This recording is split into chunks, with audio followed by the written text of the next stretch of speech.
And just like that, we are back with the Real Estate Radio Show featuring Chris Lofthus of the Chris Lofthus Group. We've convinced Burton to stay on. I think he's on his way to do another remodel as he is working all the time.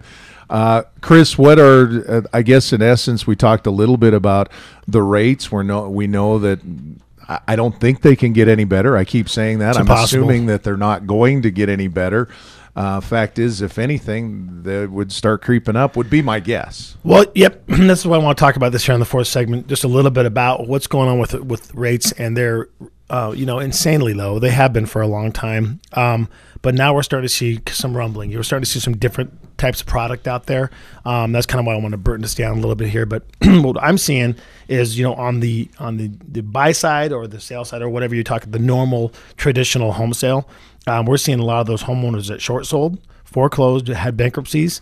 They're coming back and they're available. The banks are letting them buy again. It's 24 months is from the time that you declare bankruptcy or your foreclosure. And what I wanted to talk about is a little bit about with the refinance. And I got some rates here really quick. I got them from a lender this morning. I'm not a lender, so I'm just gonna these are a rough guesstimate. But 15-year principal and interest loans 3%, 20-year and 30-year 3.625, and FHA first-time home buyer 3.25 down. So what I'm seeing is a lot of baby boomers and not only buying homes, but they're also helping their kids get into homes. So you buy a $200,000 house, you got to come up with $7,000, and if you're qualified and you can make the payment, you can buy that house.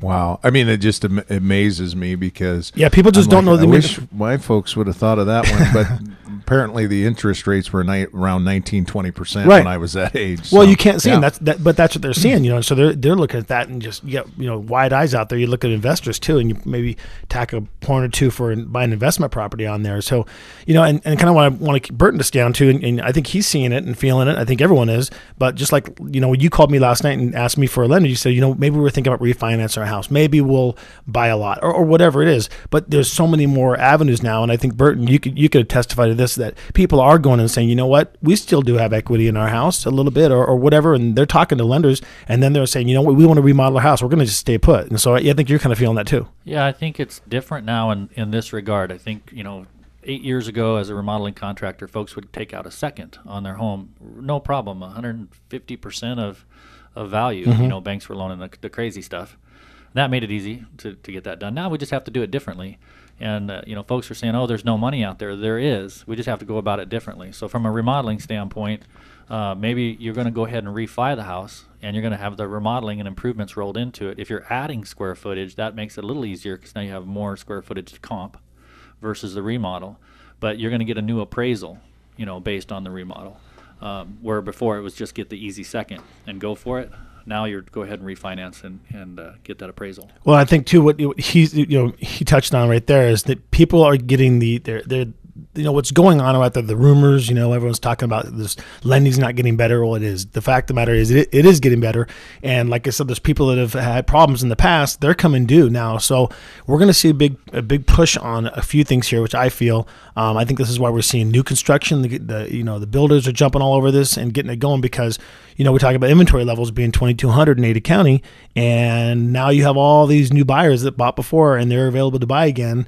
And we're put more pressure on that, the 100, 200, 300 range in Ada County in general. And so you're going to see a lot of people, I think, stay put. I think you're going to see a lot of people, remodel, that kind of stuff. But you're also going to see this big, huge push of buyers again in the valley here. Okay, some questions from the home office. That would be Claudia. She actually listens to the show. I appreciate her doing that. And besides Chris's family and my family, we got some listeners out there. What about unique, and I don't know if it's necessarily unique, but in our dining room, she's always said, hey, I'd like to have a garage door like they have at Flatbread Pizza or the doors that they have at Ling and Louie's that in the... Do you do stuff like that? And do people, obviously you see it at restaurants, go, wouldn't this be cool at my house? Or do you say, Easy, Dave. That's not such a good idea. How do you approach that? We do that, and I think some of the clients that are doing that are like you, Dave. They just have a ton of money, so they can do whatever they want. Yeah, you bet. But that's kind of what I've seen with stuff like that, because it's kind of a white elephant. I mean, somebody might walk into the home and go, "That's the neatest thing I've ever seen," and somebody will be like, "Oh my gosh, that's got to go." Why is there a garage door in your house? Yeah, but I know going out to the pool area or a server area, for the larger homes where But there is entertainment. he's exactly right. You do see that. I had a phone call 2 days ago from someone that said, "Hey, can you find us a warehouse?" And I'm like, it was a buyer. They wanted to buy a warehouse. I said, "What do you want to buy a warehouse for?" They said, "We want to create a flat." And they had all these designs and all this stuff. They wanted to live like an urban lifestyle, and so they wanted to find a warehouse and convert it into kind of a flat, like you would see in the cities and stuff. And they just do. You see the stuff like that all the time. What they can put together, but you'll come out and look. I mean, that's where we're at with our house in terms of kind of doing it like Johnny Cash, one room at a time, or that's how he built a car, I guess. But there's some carpet that's starting to roll.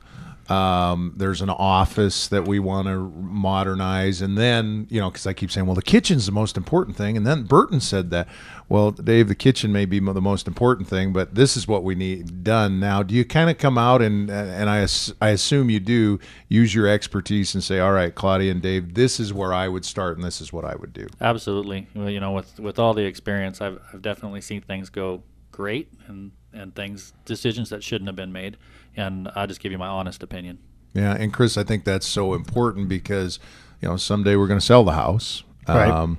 And you want to make sure you put the right things in. I mean, obviously you want to take care of yourself. Go, yeah, I really want a nice office, but you might want to rethink that garage door into your bedroom. Yeah, well, I don't know where you came up with that idea in the first place. Haven't you seen the garage door? It's at Flatbread. Yeah, those are in the restaurants. Well, I understand, but wouldn't that be cool in your dining room? You'd have that up, and then all right. So outdoor dining. A bad idea for crying out loud. I just had a client. He said, "Hey, I've come into some money, and I'm either going to buy a Mercedes, or I'm going to add square footage to the house." And of course, as a remodeling contractor, I'd like to see the square footage. But if you think about it, one's a depreciating asset. Yep. And the other is going to be something that's going to have some value for you. So that was my advice to him. No, I think that's a good piece, and I think it's good. I would, Burton. We talked about Chris reaches out to you. I'm assuming you do the same thing to Chris. Say, hey, what do you see in that people are asking about? Is it the kitchen? Is it the bathroom? And Chris might say, they're wanting these bonus room or whatever. I assume you do the same thing with Chris. Yeah, we do. And we have seen that on the bonus rooms, converting an attic space or finishing it and creating that livable space. A lot of folks are staying within the confines of the footprint of the house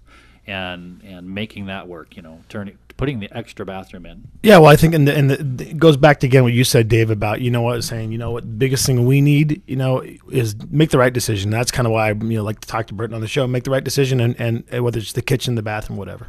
All right, Burton, give your contact information real quick as we wrap up. Sure, you can reach me directly at 447-8651, or the email is burton264@gmail.com, or go to burtonsremodel.com.